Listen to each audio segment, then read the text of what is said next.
President Trump signed an executive order last night to end public funding of National Public Radio and PBS, characterizing their news coverage as left-wing bias. The president instructing the Corporation for Public Broadcasting's board of directors to cancel any existing and future direct funding. The CPD has a budget of more than $500 million to fund public radio and television.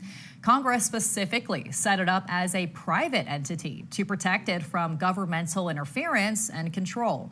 Here locally, we have Jefferson Public Radio, a member of NPR, and Southern Oregon PBS, who received the funding. JPR says 15% of its budget is made up from the funds, which are mainly used for infrastructure or broadcasting.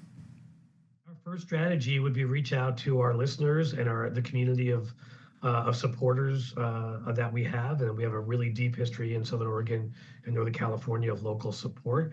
And we would try to replace those funds as much as possible. Southern Oregon PBS says the funding is 37% of their annual budget this year. This goes into their equipment and broadcasting, and it says it's the small communities that rely on their content that would feel the impact. So part of the CPB funding is directed towards maintaining those translators in rural areas.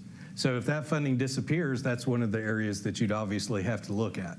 So the smaller stations, the rural service, there would be a huge impact to those.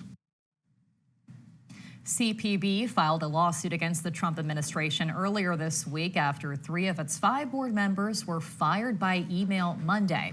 Today, CPB's CEO said the funds have already been appropriated and the nonprofit will respond quickly. This executive order will be challenged in court.